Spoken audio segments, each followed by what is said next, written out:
In this video, I'll discuss about recursion in Python. A function calling itself is called a recursion, and if a program calls a function inside the same function, then it is called a recursive call of the function. Every recursive function must have a base or exit condition that stops recursion. Otherwise, the function calls itself infinitely. That is, endlessly, this will be repeated. So that is not desirable. Every recursive function must have this exit condition. For example, in the case of finding the factorial of a number here is represented using the variable n. We mathematically express this as n factorial equal to n into n minus 1 into minus 2 into and so on till 1. Here we repeat the process multiplication, and each time we decrement n by 1. This decrementing process is repeated until it becomes 1. So here 1 is taken as the base condition. You can use either 1 or 0 as a terminating condition or exit condition or base condition. Since 1 factorial is also 1 and also 0 factorial is also 1. Either of this can be used as the base condition here. As you can see in this example, the recursive function I have used is fact, and which uses a parameter n, and based on the value of n, this function will be repeatedly called. If n is equal to 1, then in that case it will return 1. If it is not equal to 1, in that case it will repeatedly call n, that is n into, it will repeatedly call fact, that is n into fact of n minus 1. I pass the value of n as 3.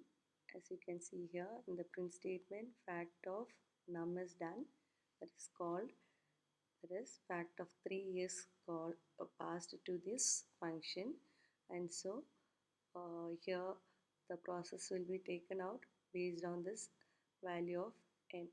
As you can see in this figure, first the value of n is 3, so when you call fact of 3, it comes here to this program section, and in this program section, since n is not equal to 1, it will come to the else part where we call, that is we do this process n into fact of n minus 1, which I have been done here. N here is 3 into fact of n minus 1, it becomes 2. Okay, now the value of n is 2, so again the function is called, which will be doing the same process, that is since n is not equal to 1, it will do n into fact of n minus 1, that is it becomes 2 into fact of n minus 1 is 1. Okay, again the function fact is called with the n's value as 1.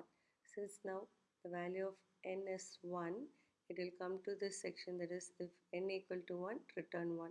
So the value returned is, as you can see here, it will return 1, and this 1 is returned to the called function, that is fact of 1. So that will be substituted here. For fact of 1, it will be substituting 1.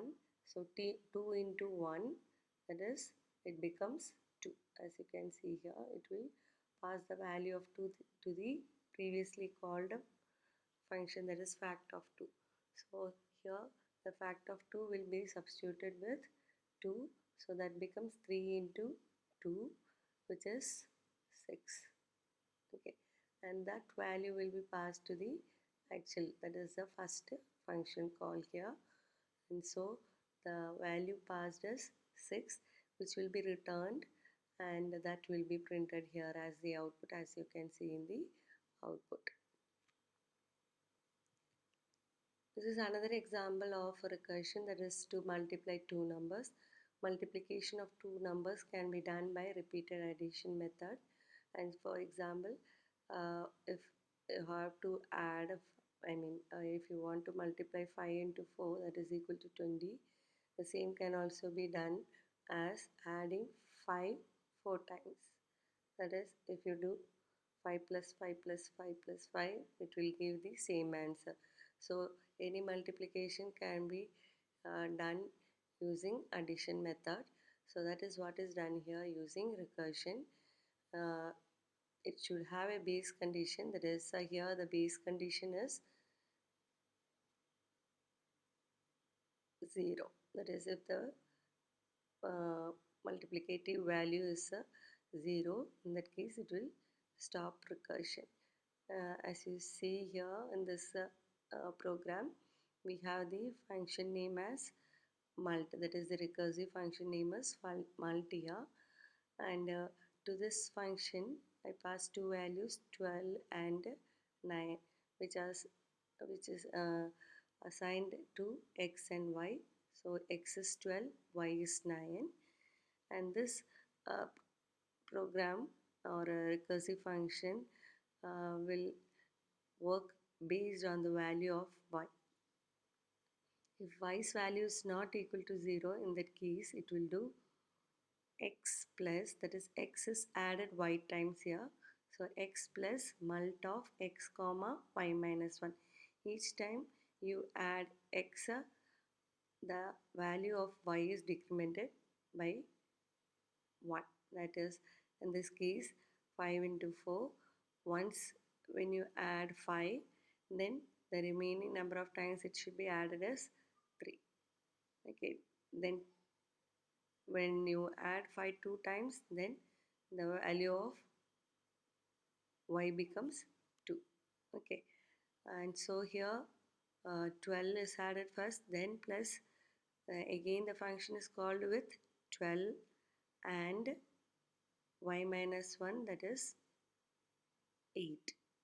Again the function is called, this process will be repeated until the y's value becomes 0.